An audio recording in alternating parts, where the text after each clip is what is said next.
तर hi friend, नमस्कार। तर चला माझ्या नवीन एका रेसिपीमध्ये तुमचे खूप सारे स्वागत आहे। तर चला, तर आज आपण बनवणार आहे पास्ता। तर खूप साधा आणि सोपा पास्ता आहे आणि इतका छान लागतो ना, खूप छान लागतो।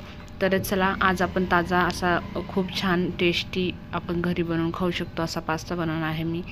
तर बघा तुम्ही, इथं मी कढई घेतलेली होती। कढईमध्ये एक बाउल भरून मी छोटंसं एक वाटी होती, ते वाटी भरून मी ना पास्ता घेतलेला आहे आणि भरपूर पाणी घेतलेलं आहे। पाण्यामध्ये टाकायचे आता थोडंसं मीठ आणि थोडंसं तेल टाकायचं। अर्धी पळी तेल टाकून घेतलेलं आहे मी, म्हणजे जे आपले आपण पास्ता बनवतो ना ते आपण उकडायला टाकणार आहे याला। तर ते उकडताना कसं होतं, चिकट होत नाही। कमी गॅसवर आपण याला उकडून घेणार आहे। तर तुम्ही बघू शकता, उकळून घेतले छान आपण, म्हणजे आपण जे मीठ म्हणजे याच्यात टेस्ट उतरते छान मिठाने।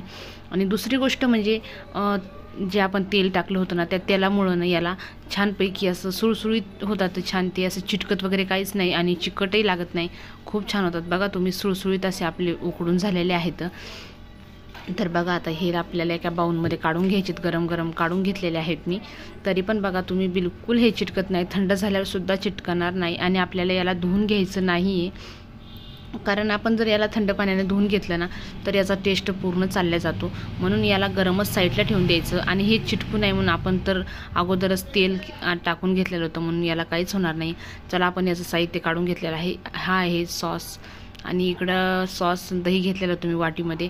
इथं घेतलेला आहे एक टमॅटो कापून, कांदा कापून, कोथिंबीर, कढीपत्ता आणि लसूण घेतलेला होता खुडून, आणि मॅगी मसाला होता। तर कढई आपण तापायला ठेवलेली आहे, त्याच्यामध्ये आपण लसूण टाकून घेतला पहिले। आणि लसूण टाकून घेतल्याच्या नंतर ना आपल्याला याला थोडंसं लालसर होऊ द्यायचं, जास्त लालसर नाही होऊ द्यायचं याला।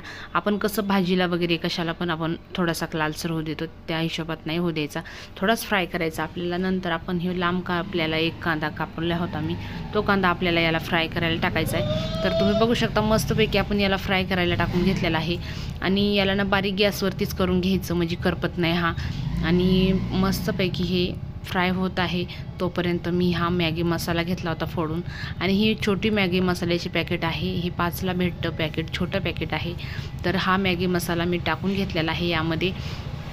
मॅगी मसाल्यानं खूप छान टेस्ट येते आणि खूप मस्त लागतो मॅगी मसाल्यानं। एक टॅमॅटो कापून घेतलेला होता मी बारीक, आणि त्यामधलं बी काढून टाकलेलं होतं टॅमॅटोमधलं। आणि बघा, आता मी कोथिंबीर टाकून घेतलेली आहे, टॅमॅटो टाकून घेतलेला आहे। याला आपल्याला फ्राय करून घ्यायचं। कढीपत्ता टाकून घेतला होता यामध्येच आपण। तर बघा तुम्ही, मस्त याला फ्राय करून घ्यायचं, कमी गॅस राहू द्यायचा आपला। तर बघा, मस्तपैकी हे फ्राय होत आहे, आणि जास्त तेल नाही टाकायचं आपल्याला, जास्त तेलाचा वापर नाही करायचा। तर तुम्ही बघू शकता, हा फ्राय झालेला आहे। आणि जे आपण आपला पास्ता बनवून घेतलेला होता छानपैकी थंड झालेला आहे, तो हा पास्ता यामध्ये आपल्याला ॲड करून घ्यायचा आहे। तर बघा तुम्ही, इथं मी मिरची पावडर टाकून घेतली होती, अगोदर धनिया पावडर टाकलेला आहे, मीठ टाकलेलं आहे, आणि हे ना आपला मसाले आहेत, घरचे मसाले, घरगुती मसाले।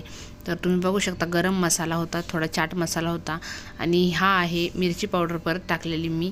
तर ही ना लाल टेस्ट येण्यासाठी नुसती आहे, ही पहिली आपण टाकून घेतलेली होती टेस्टसाठी, आणि ही दिसण्यासाठी लाल तरी वगैरे पण येते आणि छान लागतं पण। आता नूडल्स आपण नूडल्स म्हणजे हा पास्ता आहे नूडल्ससारखाच, हा आपण मस्तपैकी याच्यात फ्राय करून घेणार आहे। बघू शकता तुम्ही, आता ह्यावरती टाकून घेतलेला आहे मी सॉस, चिली सॉस आहे हा। आणि याच्यावर टाकून घ्यायचं 4 चम्मच दही टाकून घ्यायचं।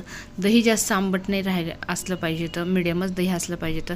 तर बघा तुम्ही, मी इथं 4 चम्मच दही टाकून घेतलेलं आहे। याला एकदा आपल्याला छानपैकी फ्राय करून घ्यायचं आहे। तर तुम्ही बघू शकता, याला मस्तपैकी ना फ्राय करून घ्यायचं। फ्राय केल्याच्या नंतर ना याला मस्तपैकी थोडा वेळ होऊ द्यायचं। याला 2 मिनटं बारीक गॅसवरतीच होऊ द्यायचं आपल्याला, कारण याच्यामध्ये दही सॉस टाकल्यामुळं ना याला बारीक गॅसवरतीच होऊ द्यायचं, कारण हे कडूसर लागू शकतं। आपल्याला याला फास्ट गॅस करायचा नाही आहे, स्लो गॅसवरतीच आपल्याला याला होऊ द्यायचं आहे। आता हे ना एक प्लेट घेतला होता मी, एक डिशमध्ये छानपैकी याला काढून घ्यायचं आहे। तर प्लेटमध्ये ते पसरून गेलं असतं पूर्ण, म्हणून मी एक डिश घेतलेला आहे। डिशमध्ये हे पूर्ण आपण गरम गरमच काढून घेतलेलं आहे। यावरती थोडीशी मी गार्निशसाठी कोथिंबीर टाकलेली आहे। तर बघा तुम्ही, इतकं छान आहे ना हा नाश्ता, खूप छान आहे, हेल्दी पण आहे। तर चला, आमच्या चॅनलला लाईक करा, सबस्क्राईब करा, आणि आमचे नवनवीन व्हिडिओ असेच बघितल्याबद्दल खूप मोठा धन्यवाद। तोपर्यंत बाय बाय।